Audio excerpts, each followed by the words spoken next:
Bonjour et bienvenue dans cette nouvelle vidéo. Et donc ce soir je vais vous parler d'un sujet qui n'est certainement pas ma tasse de thé, mais que c'est ce que j'ai reçu pour cette semaine dans Isaïe 43. Ne pensez plus au passé, ne vous préoccupez plus de ce qui est derrière vous, car je vais faire du nouveau, on le voit déjà paraître et vous saurez bien le reconnaître. Oui, dans le désert je vais ouvrir un chemin et dans ces lieux arides je vais faire couler des fleuves. Alors, donc c'est Isaïe 44, donc le premier verset, ne pensez plus au passé, ne vous préoccupez plus de ce qui est derrière vous. Et ça, je dirais bien sûr, le passé est passé, et je dirais, il n'y a plus vraiment moyen de le changer. Il peut nous servir bien sûr à tirer les leçons, pour ne plus répéter les mêmes erreurs. Mais il y a parfois d'ailleurs des fois où je me retrouve dans des situations où j'ai l'impression de vivre vraiment une répétition, quoi. Et donc là, c'est important aussi de voir s'il n'y a pas des choses à pardonner au passé, dans le passé, ce qui permet après d'avancer. Par exemple, pour moi, je veux dire, j'avais une mère que j'appelais indifférente, et en tout cas que je percevais comme très indifférente, et donc j'ai tendance à vouloir de l'attention et à se sentir très fort quand les gens sont indifférents, probablement plus fort que la moyenne. Alors que le Seigneur m'invite plutôt, lui, à regarder toutes les bonnes choses qu'il m'envoie, et plein de gens d'ailleurs que je voudrais remercier. Et donc quelqu'un m'avait dit dans un groupe quelque chose de très intéressant, le passé n'est pas ton lieu de résidence, mais ton lieu de référence. Et donc là, c'est vraiment pour apprendre du passé.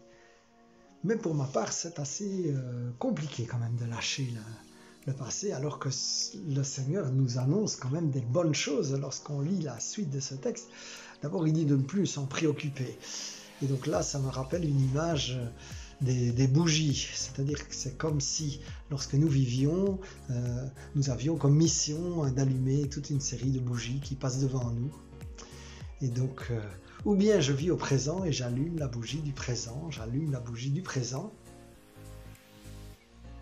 Et alors, toutes les bougies sont allumées, ma vie est lumineuse, mais je peux aussi regarder derrière moi et dire « Ouh, toutes ces bougies que j'ai pas allumées, ouh là là, Seigneur, je me sens coupable, je me sens moche parce que j'ai raté ceci, j'ai pas fait cela, et pendant que je fais ça, j'allume pas les bougies du présent. »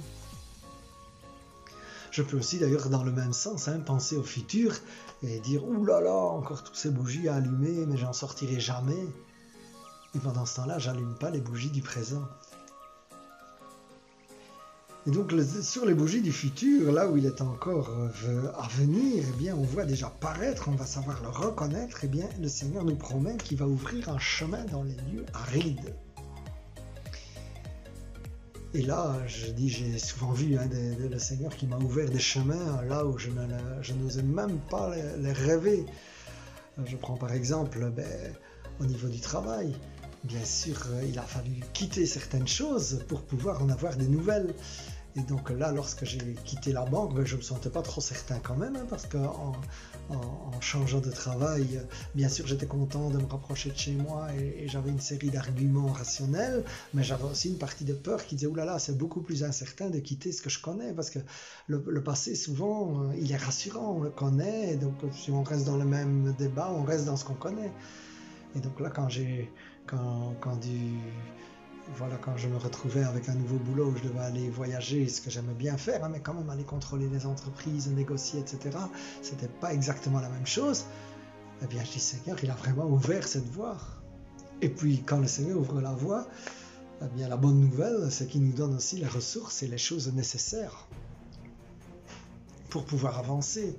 Et puis d'autres voies là dont je remercie le Seigneur, c'était mon rêve de prier pour les gens, de faire de la relation d'aide, et puis quand je vois comment le Seigneur il m'a ouvert, que j'ai pu participer à une formation gratuitement, et puis qu'il m'a ouvert des gens qui m'invitent, eh bien c'est la joie. Et hier je priais pour une dame, une musulmane qui s'est convertie, et vraiment je sentais l'onction, et apparemment elle aussi, et puis je disais waouh, c'est magnifique, et c'était vraiment des moments bénis.